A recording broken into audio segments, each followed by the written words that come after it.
ഇന്ന് നമുക്ക് ടേസ്റ്റി ആയിട്ടുള്ള ഒരു കടലക്കറി ഉണ്ടാക്കാം.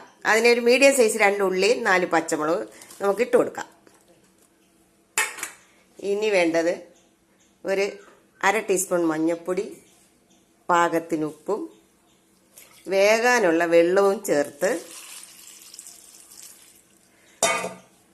നമുക്ക് കടല നല്ലതുപോലെ വേവിച്ചെടുക്കാം. കടലക്കറിയുടെ ചേരുവകൾ: 150 ഗ്രാം ചുവന്നുള്ളി എടുത്തിട്ടുണ്ട്. ചുവന്നുള്ളി ഇല്ലെങ്കിൽ സവാള ആയാലും മതി. 2 മീഡിയം സൈസ് സവാള, 2 തക്കാളി, 4 പച്ചമുളക്, 4 വെളുത്തുള്ളിയുടെ അല്ലി, 1 കഷ്ണം ഇഞ്ചി, കറിവേപ്പില ആവശ്യത്തിന്. ഇത്രയും കൂടി നമുക്ക് വഴറ്റി കടലയിൽ ചേർക്കാം.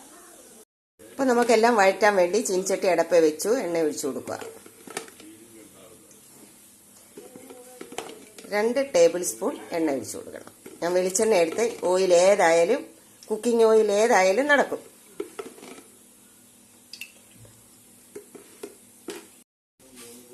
എണ്ണ നല്ലതുപോലെ ചൂടായി നമുക്ക് കടുക് ഇട്ട് കൊടുക്കാം. കടുക് പൊട്ടി, കടുക് നല്ലതുപോലെ പൊട്ടിയ ഇനി ഇഞ്ചി വെളുത്തുള്ളി ഇട്ട് കൊടുക്കാം. നമുക്കിനി ഉള്ളി ഇട്ട് കൊടുക്കാം. ഉള്ളിയും പച്ചമുളകും കറിവേപ്പിലയും ഒന്നിച്ചിട്ട് കൊടുക്കാം.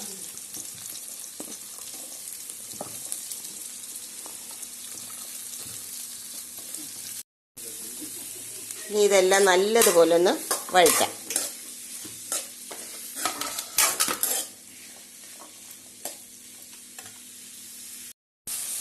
ഉള്ളി പെട്ടെന്ന് വാടിക്കിട്ടാൻ അല്പം ഉപ്പ് ചേർത്ത് നല്ലതുപോലെ ഇളക്കണം. നമ്മൾ കടലയിൽ ഉപ്പ് ചേർത്തിട്ടുണ്ട്, എങ്കിലും നമുക്ക് ഉപ്പ് ആവശ്യത്തിന് പിന്നെ വേണ്ടുവോളം ചേർക്കാം. നല്ല മണം വരുന്നുണ്ട്. ഇപ്പം ഇതിൽ തേങ്ങ വേണമെങ്കിലും വറുത്ത് ചേർക്കാം, തേങ്ങാക്കൊത്ത്. ഞാനിപ്പോൾ തേങ്ങാക്കൊത്തൊന്നും വറുത്ത് ചേർക്കുന്നില്ല.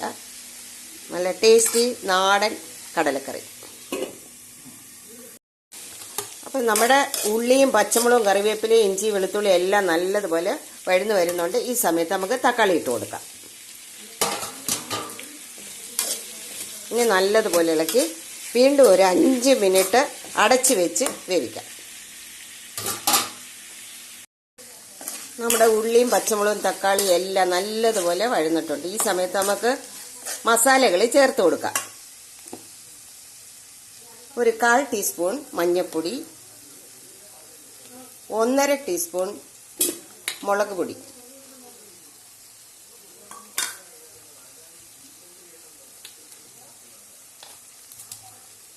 2 സ്പൂൺ മല്ലിപ്പൊടി,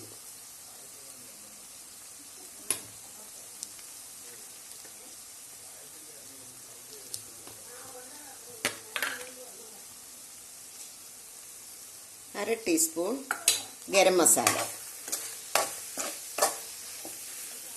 ഇനി ഇതെല്ലാം കൂടി നല്ലതുപോലെ വഴറ്റി ഈ പച്ചമണമൊക്കെ ഒന്ന് മാറട്ടെ. മസാലകൾ ചേർത്ത് പച്ചമണം മാറിക്കഴിഞ്ഞ് നമുക്ക് പാകത്തിന് വെള്ളം ചേർത്ത് ഗ്രേവിയാക്കാം. അര ടീസ്പൂൺ പെരിഞ്ജീരകവും കൂടി ചേർത്തിട്ടുണ്ട്. അപ്പോൾ പെരിഞ്ജീരകം ആവശ്യമുള്ളവർ ഇട്ടാൽ മതി. ഞാൻ അര ടീസ്പൂൺ പെരിഞ്ജീരകം ചേർത്തിട്ടുണ്ട്. നമ്മുടെ കടല നല്ലതുപോലെ വെന്ത് സെറ്റായിട്ടുണ്ട്. ഇനി ഈ വെന്ത കടലയിലോട്ട് നമ്മുടെ മസാല ഒഴിച്ചു കൊടുക്കാം.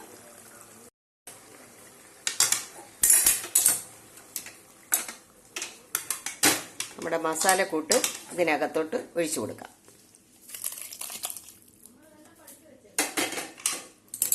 നല്ലതുപോലെ ഇളക്കിയിട്ട് വീണ്ടും ഒരു 5 മിനിറ്റ് കുക്കർ അടച്ച് വെച്ച് ഫ്ലെയിം ഓണാക്കാം.